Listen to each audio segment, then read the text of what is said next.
Sama seperti Sadrak, Mesak, dan Abednego. Ketika dia disuruh menyembah, dia gak mau nyembah. Sekalipun Tuhan gak tolong aku, kami juga tidak akan menyembah berhala itu. Ada satu hati yang beda. Itu keputusan-keputusan hati yang benar. Itu membuat engkau merapat kepada Tuhan. Membuat engkau berjalan dalam lingkaran yang makin terus. Lingkaran itu penuh dengan anugerah Tuhan. Tapi orang yang sedikit aja dibelokkan dengan tawaran dari iblis, hatinya sudah oleng, hatinya sudah terlepas. Orang-orang seperti ini gak bisa naik ke tempat yang lebih tinggi. Apa yang dilakukan? Yesus tidak pernah mau mengikuti tawaran iblis supaya Yesus memilih jalan pintas menuju kesuksesan. Tetapi Yesus memilih hidup dalam ketaatan. Kekristenan itu bukan masalah tahu serba tahu atau banyak ngerti dan ngerti banyak. Kekristenan itu bukan tahu banyak lagu, bukan tahu banyak dengar khotbah, bukan tahu banyak kenal hamba-hamba Tuhan. Kekristenan bukan seperti itu. Kekristenan itu adalah masalah ketaatan. Ketaatan itu apa? Ketaatan adalah kepatuhan terus-menerus. Gak ada alasan. Nggak ada bantahan, nggak ada tunda-tunda. Kepatuhan terus menerus. Setiap kali Tuhan bergerak dalam hidupmu, yang Tuhan tunggu adalah ketaatan yang muncul. Nggak ada pertanyaan, kenapa Tuhan? Untuk apa Tuhan? Apa untungnya Tuhan? Orang yang membangun hidupnya dengan ketaatan, nggak ada pertanyaan-pertanyaan seperti itu. Atau nggak punya bantahan-bantahan.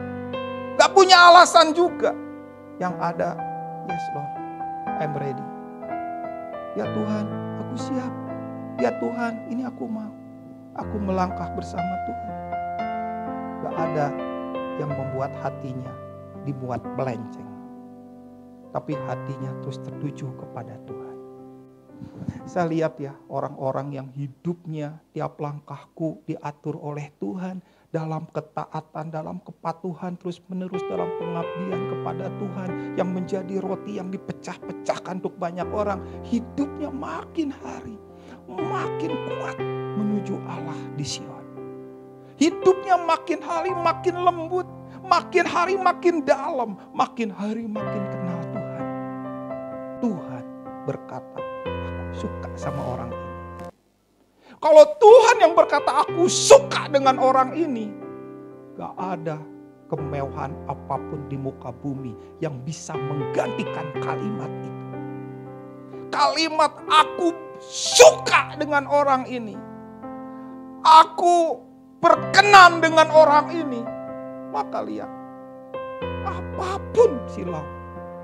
Kalau yang tadinya mimbar ini menyilaukan, kalau Tuhan berkata aku suka dengan orang ini, mimbar ini hilang ke sini. Tidak lagi menyilaukan, tidak lagi menarik hati. Kalau alat-alat ini, benda-benda ini kemewahan yang banyak orang sangat menginginkan. Ketika engkau mendengar suara Tuhan, aku berkenan kepadamu. Semua ini sirna, gak diingini lagi di dalam. Orang-orang yang seperti ini punya kedalaman dengan Tuhan. Mengerti Tuhan yang muncul atau iblis yang muncul. Ngerti tangannya, ngerti pengurapannya, ngerti hatinya, ngerti kehendaknya. Orang yang kenal Tuhan makin ngerti tangannya, hatinya, wajahnya, makin kenal. Bahkan makin kenal Tuhan, yang ada adalah keheningan. Gak ada berisik, gak ada keributan, yang ada adalah keheningan di hadapan pemimpin. Kalau Tuhan yang memimpin, lihat, yang sedikit belum tentu artinya sedikit.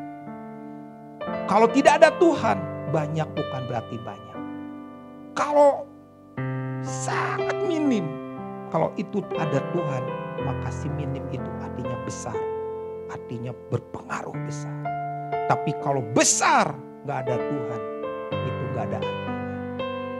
Si kecil, si sedikit, si minim. Kalau ada Tuhan, dampaknya besar. Apa yang kau pilih? Apa kau mau tawaran-tawaran iblis? Yang saya tawarkan hari ini, kenali Tuhan. Buat dia tinggal dan bergerak. Dan kalau itu bergerak, maka engkau lihat, kau akan melihat perkenanan Tuhan dalam hidupmu.